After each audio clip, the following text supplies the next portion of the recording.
Hi guys, செம்ம tired. காலையில் ஒரு 1:30க்கு சர்ச்சுக்கு கிளம்புனோம். இப்போ கிளம்பிட்டு ஆராதனைலாம் முடிச்சுட்டு மறுபடியும் ரிட்டன் வரும்போது கொஞ்சம் சிக்கன் எடுத்துகிட்டு வீட்டுக்கு வந்தேன். பிள்ளைங்களை கூட்டிகிட்டு வந்தோம்னா மணி 7:30 ஆகிட்டு. காலையில் வர்றதுக்கு வந்து பிள்ளைங்க பசியோடு இருப்பாங்கன்ட்டு அவங்களுக்கு கொஞ்சம் தோசையும் கொஞ்சம் தக்காளி சட்னி வச்சேன். நல்லா சாப்பிட்டுட்டு பாருங்கள் எப்படி தூங்குறான்னு.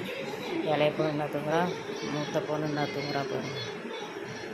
இவ்வளோ இவனுக்கு மட்டும் டயர்டே இல்லைப்பா. டிவி தான் ஒரே சின்சான்னு பார்த்துட்டு இருக்கேன். அப்புறம் சரி கையோட லஞ்சே முடிச்சிருவோம் அப்படின்ட்டு மடன்னு சிக்கனெல்லாம் எடுத்து கழுவி சிக்கன் பிரியாணி செஞ்சு வச்சுட்டு அப்புறம் சிக்கன் சுக்கா நானும் கொஞ்சோண்டு சாப்பிட்டேன். இப்போ நானும் போய் தூங்க போகிறேன். சரிங்களா, தூங்கிட்டு பரவ உங்களுக்கு வீடியோ